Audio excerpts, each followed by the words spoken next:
안녕하세요. 오늘 저희가 함께 깊이 파고들 자료는요. 닐 도널드 월시의 신과 나누는 우정, 그 책의 일부입니다. 네, 아주 유명한 책이죠. 그렇죠. 저자가 어릴 때 신에 대해서 느꼈던 어떤 그 뿌리 깊은 두려움이 있잖아요. 네네. 그게 어떻게 시작됐고 또 어떻게 자라났는지 그런 개인적인 경험담이 담겨 있어요. 네, 아주 솔직하게요. 그래서 오늘은 이 글을 보면서 저자가 말하는 신과의 다른 관계, 그러니까 두려움 말고 우정 같은 거요.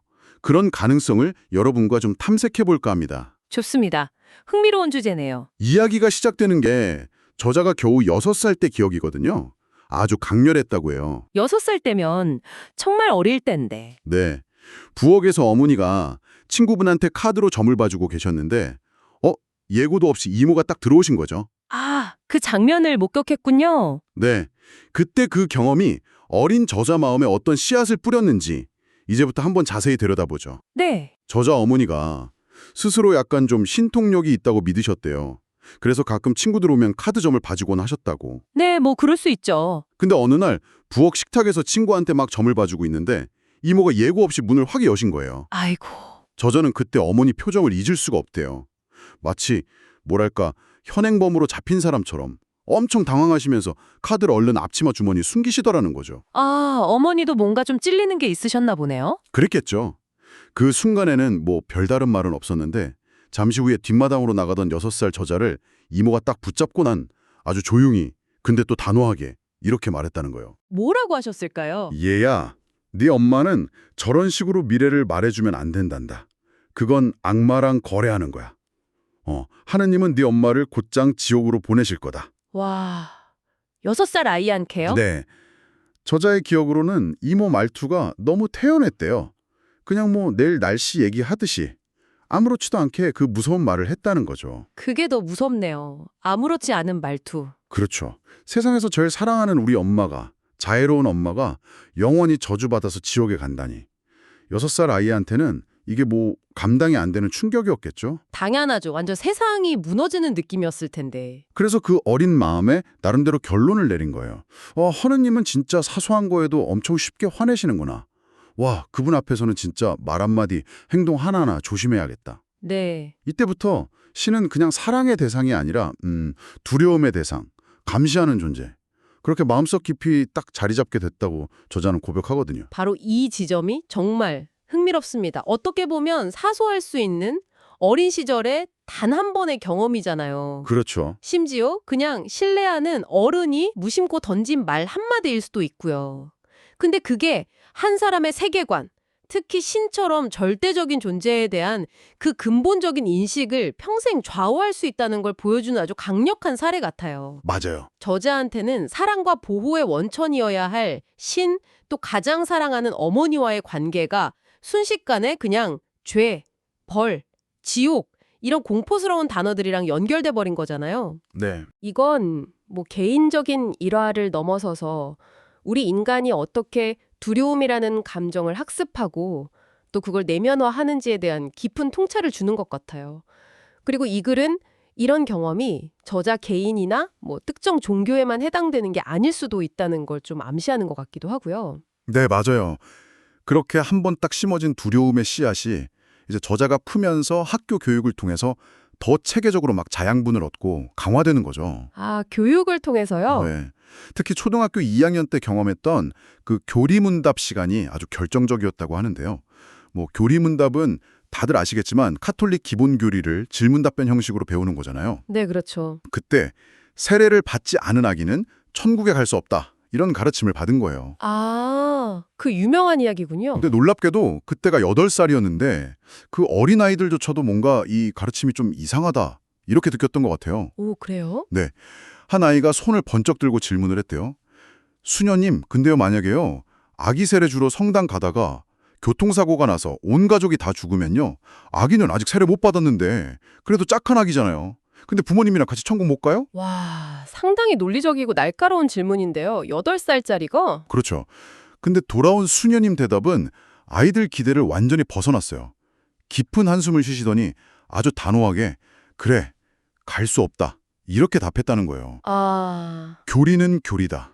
예외 없다. 뭐 이런 태도였던 거죠. 그럼 그 불쌍한 아기들은 다 어디로 가냐 이렇게 또 물었더니 수녀님이 고성소라는 곳으로 간다고 설명을 하셨대요. 네, 림보. 이 고성소라는 개념이 벌 받는 지옥은 아닌데 세례라는 그 필수 조건을 못 채웠으니까 신의 완전한 현존, 그러니까 천국의 기쁨은 누릴 수 없는 뭐랄까 영원한 중간 상태 같은 곳, 그렇게 가리켰던 거죠.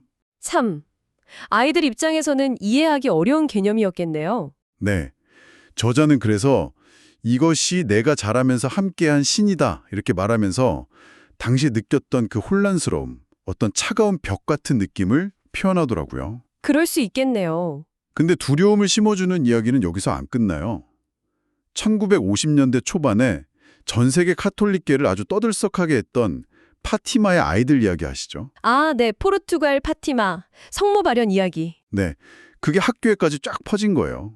포르투갈 작은 마을 파티마에서 어린 목동 세명 앞에 성모 마리아가 나타나서 세상 사람들한테 전할 비밀 메시지를 줬다. 뭐 이런 이야기잖아요. 그렇죠. 근데 소문에 따르면 그 메시지를 읽은 교황님이 너무 충격적이어서 사흘 밤낮을 우셨다더라. 뭐 이런 얘기까지 돌았죠. 네, 그런 얘기가 있었죠. 그 메시지 내용인즉슨 신께서 인간들 죄악에 너무 크게 실망하셨고 인류가 회개하고 방식을 바꾸지 않으면 끔찍한 재앙이란 고통으로 세상을 벌하실 거다. 이런 경고였다는 거죠. 무시무시한 내용이네요. 다행히 성모 마리아께서 신께 간청해서 마지막 기회를 얻었으니 빨리 속죄하고 기도해야 한다. 뭐 이런 설명이 뒤따랐고요. 이 이야기가 어린 저자를 포함해서 아이들한테 엄청난 공포심을 준 거예요. 네, 그럴 수밖에 없죠. 세상이 망할 수도 있다는 얘긴데. 아이들이 막 겁에 질려서 그럼 저희는 어떻게 해야 돼요? 이렇게 물으니까 수녀님이 아주 구체적인 행동 지침을 딱 내려주셨대요. 뭘 하라고 했을까요? 매일 미사에 참석해라. 밤마다 무릎 꿇고 기도해라. 특히 로사리오 기도를 자주 바쳐라. 매주 고해성사, 그러니까 신부님한테 죄 고백하고 용서받는 거 꼭 해라. 보속으로 주는 기도나 선행 실천해라. 그리고 잠들기 전에는 반드시 통회의 기도를 바쳐라. 아, 통회의 기도. 네, 이게 자기가 지은 죄에 뉘우치고 용서 청하는 기도인데 이걸 꼭 해야 하는 이유가 혹시 잠든 사이에 죽더라도 죄를 용서받은 상태로 천국 가야 하니까 이거였어요. 와, 잠자는 것도 불안하게 만드네요. 그렇죠. 특히 저자한테는 이게 완전 트라우마로 남은 게 잠자리 기도문 마지막 구절. 이제 내가 잠자리에 들어 잠자는 동안 죽더라도 주께서 내 영혼을 데려가 주시기를 기도하나이다. 이 구절이었대요. 아, 이것 때문에 잠드는 것 자체를 그냥 죽음이랑 연결시켜서 너무 무서워하게 됐다는 거예요. 매일 밤 잠들기 무서워서 울었는데 아무도 그 이유를 제대로 몰랐던 거죠. 어휴, 어린 마음에 얼마나 힘들었을까요? 이때 생긴 갑작스러운 죽음에 대한 병적인 불안감, 집착, 이게 평생 자기를 따라다녔다고 고백해요. 평생요? 네. 성인이 돼서 아내랑 같이 살면서도 뭐 비행기를 타거나 장거리 운전할 때는 물론이고 심지어 잠깐 뭐 마트 갈 때조차도 혹시 내가 못 돌아오더라도 당신 사랑한다는 거 기억해줘. 이런 말을 꼭 남기는 습관이 생겼다는 거죠. 어휴, 나중에는 그냥 농담처럼 됐지만 그 말 속에는 여전히 어릴 때부터 딱 박힌 죽음에 대한 깊은 두려움이 남아 있었다고 해요. 그렇군요. 이 파티마 이야기랑 그 이후의 일들을 보면요. 종교적인 가르침이나 어떤 특정 서사, 내러티브가 개인의 심리에 얼마나 깊은 영향을 미치는지, 그리고 신과의 관계를 얼마나 조건적인 것으로 만들 수 있는지 보여주는 또 다른 아주 중요한 예시 같아요. 네.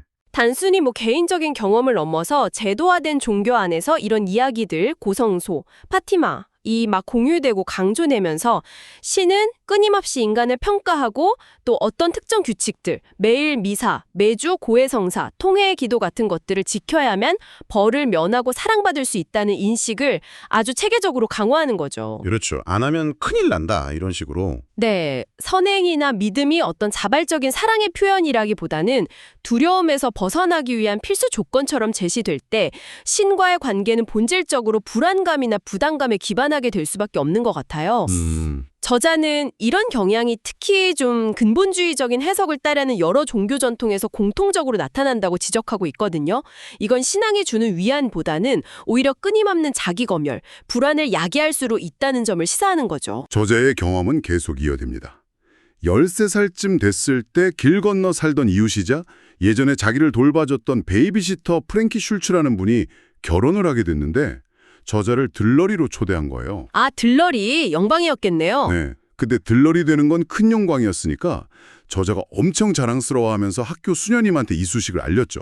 근데 문제는 결혼식이 열리는 장소가 루터교 교회였다는 점이에요. 아, 카톨릭 신자인데. 네. 수녀님 반응이 예상외로 아주 차갑고 단호했대요. 수녀님이 저자한테 카톨릭 신자가 이교도 교회에 가는 건 금지되어 있다 이렇게 말씀하셨다는 거예요. 여기서 이교도는 당시 카톨릭 입장에서 다른 그리스도교 교파까지 포함해서 비카톨릭 종교를 다 지칭하는 말이었죠. 그렇죠. 당시에는 그랬죠. 수녀님이 덧붙여서 하느님은 그 결혼을 축성하지 않으실 거다. 그리고 만약 네가 그 결혼식에 참석하면 네게 화, 즉 나쁜 일이 닥칠 거다. 이렇게 경고까지 하셨대요. 하느님은 카톨릭 신자가 다른 교파 교회에 발들이는 걸 절대로 원치 않으신다. 뭐 이런 설명과 함께요. 와, 협박 수준인데요? 근데 저자는 그 결혼식을 위해서 부모님이 사주신 아주 멋진 새 하얀색 스포츠 코트가 있었는데 그게 너무 입고 싶었던 거예요. 하하, 그 맘 알죠. 그 유혹을 못 이기고 결국 두려움 속에서도 결혼식에 참석을 합니다. 하지만 결혼식 내내 마음이 편치 않았다고 해요. 언제 하늘에서 번개가 쳐서 자기를 벌할지 모른다. 이런 생각에 하루 종일 벌벌 떨었다고 합니다. 아이고. 심지어 개신교 목사님 설교는 일부러 안 들으려고 막 애쓰면서 마음에 벽을 쳤는데 자기도 모르게 그 설교 내용에 감동을 받아서 눈물까지 흘렸다는 거죠. 그럼 더 죄책감이 들었겠네요. 네. 그날 밤 저자는 또다시 침대 옆에 무릎 꿇고 신에게 용서를 빌었다고 해요. 이교도 부회에 간 죄, 거기서 감동받은 죄, 이걸 다 고백하면서 내가 잠든 동안 죽더라도 그 익숙한 공포의 기도문을 되뇌면서 또 잠 못 이루는 밤을 보냈다고 합니다. 참 안타까운 경험의 연속이네요. 네, 저자는 이런 자기 경험들을 쭉 늘어놓으면서 신에 대한 두려움이 얼마나 실제적이고 강력했는지, 그리고 이게 결코 자기 혼자만의 특별한 경험은 아닐 거라고 강조해요. 그렇죠. 많은 사람들이 비슷하게 느꼈을 수 있죠. 많은 종교, 특히 그 근본주의적인 갈래들이 우리가 선하게 행동하지 않으면 화를 내는 신이라는 이미지를 신도들한테 심어주고 수많은 규칙과 금기를 통해서 그 두려움을 유지하고 강화시킨다고 지적합니다. 예를 들면 어떤 것들이 있을까요? 예를 들면 금요일에는 고기 먹으면 안 된다. 물론 이건 나중에 바뀌었지만요. 돼지고기는 아예 먹으면 안 된다. 이혼은 절대 안 된다. 여성은 공공장소에서 얼굴을 가려야 한다. 평생 한 번은 꼭 성지순례를 해야 한다. 특정 시간, 특정 방향으로 기도해야 한다. 결혼은 반드시 특정 장소, 특정 방식으로만 해야 한다. 주기적으로 죄를 고백해야 한다. 안식일이나 주일에는 꼭 예배에 참석해야 한다. 등등. 네, 정말 많네요. 문제는 이런 규칙들이 종교마다 다르고 심지어 같은 종교 안에서도 시대나 분파에 따라 너무 다르고 때로는 서로 막 모순되기까지 해서 도대체 뭐가 진짜 신의 뜻인지 뭐가 옳은 건지 알기가 너무 어렵다는 점이라고 저자는 말하거든요. 바로 그 지점에서 저자가 아주 근본적이고 어떻게 보면 도발적인 질문들을 던지기 시작하는 거죠. 네. 자신의 개인적인 경험과 관찰을 바탕으로 우리가 너무나 당연하게 여겨왔던 그 신에 대한 관념 자체에 의문을 제기하는 겁니다. 이것은 중요한 질문을 제기합니다. 과연 신은 우리가 반드시 두려워해야만 하는 존재일까요? 분노하고 벌 주는 존재가 아니라 정말 친구처럼 편안하고 자유롭게 관계 맺을 수는 없을까요? 세례를 받지 못하고 죽은 그 순수한 아기들도 아무 조건 없이 천국에 갈 수는 없는 걸까요? 네, 그렇죠. 우리가 믿는 신, 혹은 알라신이나 여호와 같은 다른 이름으로 불리는 신이 사실은 우리의 어떤 행위나 믿음의 형태와 상관없이 우리 모두를 무조건적으로 사랑하고 받아들일 수는 없을까요? 더 나아가서 우리가 너무 당연하게 남성 대명사 그 히로 불러왔던 신이 실제로는 남성이 아닐 수도 있고 여성일 수도 있고 어쩌면 성별이라는 인간적인 구분 자체가 아예 무의미한 존재일 수도 있지 않을까요? 와, 정말 근본적인 질문들이네요. 네. 저자 자신도 인정하듯이 특히 저자처럼 아주 엄격하고 경직된 종교 환경에서 자란 사람들한테는 이런 질문을 마음속으로 떠올리는 것 자체가 죄스럽고 불경하게 느껴질 수 있어요. 그렇죠. 그렇게 배워왔으니까. 그만큼 기존의 믿음 체계가 강력하게 내면화되어 있다는 뜻이겠죠. 그럼에도 불구하고 저자는 바로 이런 질문들을 던져야만 한다고, 기존의 믿음과 두려움의 패러다임에 과감하게 도전해야 한다고 주장하는 것 같아요. 네, 그렇습니다. 왜냐하면 저자가 보기에는 인간을 두려움으로 통제하려는 이런 종교적인 조건 방식이 결국 인류를 막다른 골목으로 이끌었기 때문이다. 이렇게 보는 것 같아요. 상당히 강한 비판이네요. 네, 예수님, 부처님, 무함마드 공자님 같은 위대한 영적 스승들이 사랑과 자비, 지혜의 가르침을 전한 지 수천 년이 흘렀는데도 인류는 여전히 서로 죽이고 전쟁을 멈추지 못하고 끝없는 탐욕으로 지구 자원을 고갈시키고 세상을 어지럽히고 성을 억압하거나 왜곡하고 아이들을 학대하거나 잘못된 방식으로 교육하고 주변에 고통받는 이들을 외면하거나 심지어 고통을 만들어내는 이런 비참한 행위들에서 근본적으로 벗어나지 못했다. 아주 신랄하게 비판합니다. 문제의 근원에 잘못된 신관념이 있다고 보는 거군요. 두려움에 기반한? 네, 그런 것 같습니다. 자, 그렇다면 이 모든 이야기가 궁극적으로 우리에게 무엇을 말해주고 있는 걸까요? 저자는 근데 비관적인 현실 진단에만 머무르진 않아요. 아, 해결책도 제시하나요? 네, 인류가 직면한 이 거대한 문제들을 해결할 열쇠가 이미 우리 손안에 있다. 그리고 그 해결책을 우리 각자의 삶과 세상 속에서 실제로 작동하게 만들 방법이 분명히 존재한다. 이렇게 강한 믿음을 보여줍니다. 오, 희망적인 메시지네요. 그리고 이 발췌 부분에서는 자신이 이런 문제들에 대해서 오랫동안 신과 직접 대화를 나누면서 많은 것을 논의해왔다고 주장하면서 앞으로 이어질 내용에 대한 어떤 기대를 남기면서 이 발췌 부분을 마무리하고 있어요. 결국 이 발췌 부분은 우리에게 아주 중요한 성찰의 계기를 제공하는 것 같아요. 우리가 오랫동안 너무 비판 없이 수용해왔던 전통적인 신의 개념, 특히 처벌과 보상, 규칙과 금기의 얼매인 두려움에 기반한 신의 이미지가 있잖아요. 네. 그게 어쩌면 우리의 영적인 성장이나 진정한 행복, 나아가서 인류가 당면한 문제들을 해결하는 능력을 오히려 제한하고 있는 건 아닌지 깊이 한번 되돌아보게 만드는 거죠. 책 제목 신과 나누는 우정이 암시하듯이 저자는 두려움을 넘어선 어떤 새로운 관계의 가능성, 즉 신과의 직접적이고 개인적인 마치 친구와 같은 친밀하고 자유로운 관계 설정이 필요하고 또 가능하다고 이야기하는 것 같습니다. 네, 우정이라는 단어가 참 인상적이에요. 그렇죠.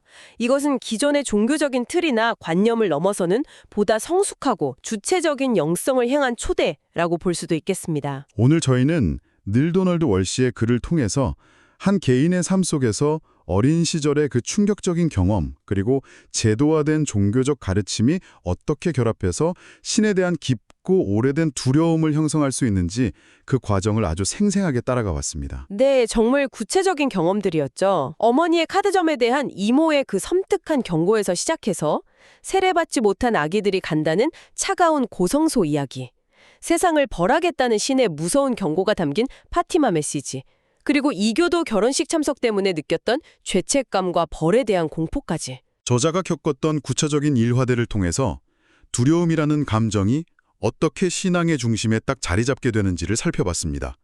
그리고 마침내 저자가 이 뿌리 깊은 두려움의 정면으로 의문을 제기하면서 신과의 완전히 다른 관계, 즉 우정이라는 새로운 가능성을 모색하는 그 지점까지 함께 도달했습니다. 네. 이 글은 두려움이 신과의 건강하고 진실된 관계를 가로막는 핵심적인 장벽이고 어쩌면 인류 전체의 영적 진화를 더디게 만드는 요인일 수도 있다고 아주 강하게 시사하고 있는 것 같습니다. 그렇다면 여기서 오늘 여러분께 한번 던져드리고 싶은 마지막 생각할 거리는 이것입니다. 만약 여러분이 신과의 관계를 설정하는 그 주된 방식을 저자가 경험했던 것처럼 두려움, 그리고 규칙 준수, 처벌에 대한 걱정 이런 것에서 저자가 제안하는 우정과 무조건적인 사랑, 직접적인 연결 이런 쪽으로 의식적으로 전환하기 시작한다면 어떨까요? 네. 여러분의 일상적인 생각이나 감정 그리고 행동에는 구체적으로 어떤 변화가 나타날 것이라고 예상하시나요? 예를 들어서 사소한 일상의 선택에서부터 인생의 중요한 결정에 이르기까지 혹은 다른 사람들과의 관계나 세상을 바라보는 방식에 어떤 실질적인 차이가 생겨날 수 있을까요? 정말 생각해볼 문제네요. 그리고 더 중요하게는 그런 전환을 실제로 이루기 위해서 여러분 안에 어떤 깊이 뿌리 박힌 믿음 혹은 신은 해야만 한다거나 나는 해야만 한다는 식의 오래된 가정들을 먼저 인식하고 재검토하고 또 놓아줄 필요가 있을까요? 네. 이 질문들에 대한 여러분 각자의 답을 찾아가는 그 여정이 어쩌면 저자가 말하는 신과 우정 나누기의 진짜 시작일지도 모르겠습니다. 닐 도널드 월시가 던진 이 깊은 질문들을 오늘 저희와 함께 이렇게 진지하게 탐색해 주셔서 정말 감사합니다.